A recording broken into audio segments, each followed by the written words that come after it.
हात पनि काटिरहेछ ल के so hello everyone welcome to new blog तपाईहरुलाई मेरो नयाँ ब्लगमा स्वागत छ। आई होप कि तपाईहरु पनि सन्चै हुनुहुन्छ होला र म पनि सन्चै नै छु। आज चाहिँ हामी जानुपर्ने हुन्छ यहाँ कहाँ जानुपर्ने हुन्छ भने हामी गोड बनाउनु छ आज चाहिँ। अनि आज गोडको काम सक्नुपर्ने छ। टोली 3 जना छौं अनि हामी लाग्यो अब चाहिँ। अनि एकछिन रेस्ट गरियो आज किनभने अब त्यो गोड त छँदैछ अब त्यो भनेको त्यही हो काम भनेको कामै हो काम गर्नुपर्ने हुन्छ। त्यही भएर अहिले हामीले घरलाई चाहिँ छोडेर हामी हिँड्दै छौं। आज फेरि दिन पनि घाम लाग्दै जाँदै आउँदै गर्दैछ। अहिले गइरहेको कार्यक्रम भइरहेछ यो घामको पनि हैन साथीहरु। अनि यो बोर्ड पनि हाम्रो घरमा चाहिँ छ यसो राखिराखेको। अनि यो मौरीहरु पनि बसिरहेछन् पर चाहिँ हामी हिँड्नुपर्ने हुन्छ। त्यही भएर माथि जंगलमा भेटौं अहिलेलाई। यति नै भन्दै म लागे भिडियो अफ गर्ने र फाइनली हामी जंगल आइपुगिसकेको अवस्था म जानकारी गराउँदछु। अनि उकालो हिँड्दै अलिक सास बढिरहेको अवस्था मेरो चाहिँ। अनि हिँड्दैछौं त हैन हिँडिसकेर आइपुगिसकेको। अनि यो त कस्तो अल्टर हिँड्यो त अनि अल्टर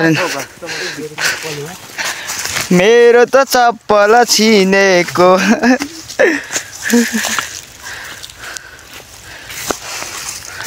रात त चाहिँ के भन्न चाहन्छस्? हाम्रो घरमा यस्तो छ देखो चारो यहाँ थियो त अस्ति पारी गयो। म यहाँ भएको एक गाडी निकाल्थ्यो त हामी किन ल डाली हाल त गएर बच्चाहरु ल्याएको भए हुन्थ्यो दाजु। बच्चा म ठुल्ठुलो मात्रै चारो टिप्दा रहेछ नि त। हेर त चारो साथीहरु चारो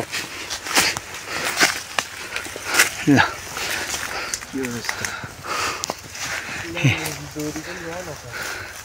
किन डोरी बास यहाँ चाहिँ हामी बाँस काट्दैछौँ। अनि यो यस्तो किक गरेर नसली काटेर काट्दैछ यसले चाहिँ तान हुम्बाङ। यो सानो लेभलको मान्छेले उहाँ घाँस काट्दैछ। अनि एकछिन ल अब लाग्छ कि छोड्यो खुट्टा कहाँ पठाउँदैछस् नि फेरि। ए अब त लागिगयो नि त्यसले पकडेको हो र। छिन्नु नाट्यो गाडिन्छ र फेरि निकाल्नु गाह्रो पर्छ। गाडिँदैन ल काट्दा यो त हाल्नु पर्छ त। छोड्दै थिए हजुर अघि नै हिजै पो त हाम्रो चाहिँ हालत ल्याएको छु 1 केजी मिसबासै छ हौ आलु त पर नै के गर्दै आउँदैछ। अब म हिँडिरहेको छु। गोड बनाउनु साह्रो पर्यो साथी हो। आयो नेपालको कोरिया आज पनि।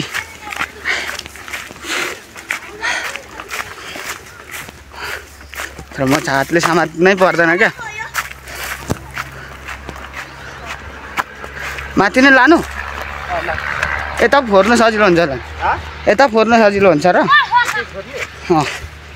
फेरि भएर लुलो भएर कसरी लानु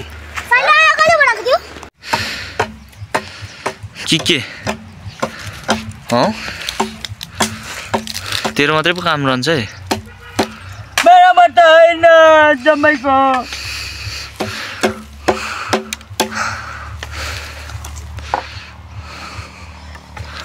कस्तो अलिक बढी नाटकै बढी भयो कि मेरो। त्यही भएर काम जान्नेसँग सिक है भन्दाखेरि मान्दैन। यो जतिको जान्नु गर न। अँ यो जतिको गर त। जान्ने बुझ्नेहरूलाई चाहिँ सोध्दै सोध्दौ न।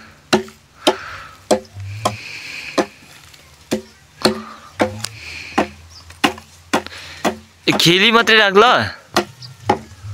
ठुलो बनाउनु परेन। छुन्छे सत्रै त अनि फुट्दैन। ए ऊ चाहिँ बाङ्गो बाङ्गो हान्दै अनि फुट्दैन पऱ्यो। फुट्छ त केटा। भइसक्यो त। साथीहरू हामी जय हेरेको ल त फाल्छु ल त हिँड्नु परेन। यहाँदेखि फाल्छु ल हिँड्नु चाहिँ हिँड्नु एकछिन हिँड्नु चाहिँ हो पुऱ्याइदिन्छु तँलाई के भने ल अब चाहिँ सासबाट अनि किन चाहिँ यसले चाहिँ फेरि तामसा गरेको ल अब खाजा खाने बेला भएको छ साथीहरू। त्यसो त धन्यवाद छु। आज गोठ सकाउँ भनेको नसकिने कुरो बुझ्दैछु है म। कुरो बुझ्दैछु। अनि उकालो यस्तो उकालो छ फेरि। अनि अब गाईलाई पनि दिनुपर्ने घाँस छैन। गाईलाई चाहिँ एकछिनबाट दिनुपर्छ। घाँस त छ काटिरहेको। काटेको भन्दा नि अघि बाँस हाल्यो नि त त्यसकै छ पत्तापत्तीहरू। खाजा आज भिआइपी खाजा खानुपर्ने। अब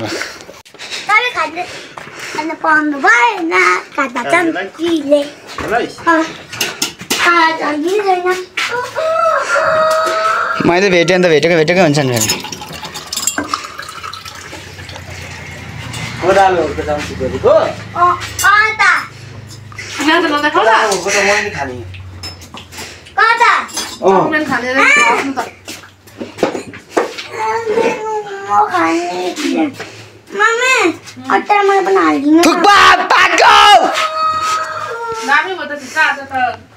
बिग्रेन ए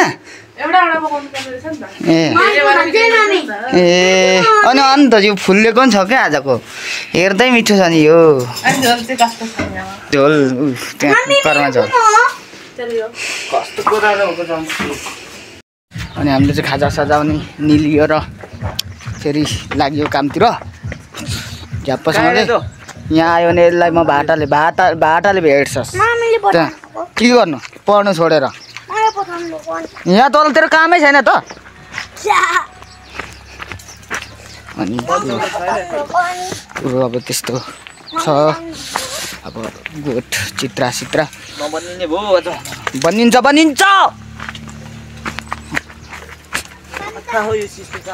अब एकछिनबाट भेट्नुपर्ने हुन्छ साथीहरू। हात पनि काटिरहेको छ ल।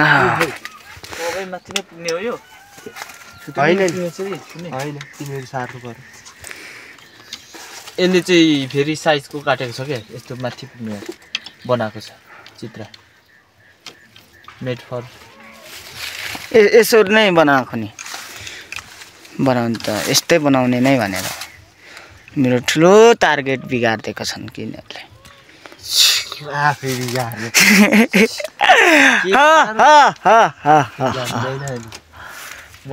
साथीहरू गोठ बनाइ चाहिँ सकियो। अब म चाहिँ जानुपर्ने छ। अब म हिँडेँ साथीहरू। आजलाई मेरो भ्लग यति नै हो। कस्तो भयो त्यो पनि थाहा छैन साथीहरू। अब रेडी भएर जानुपर्ने छ।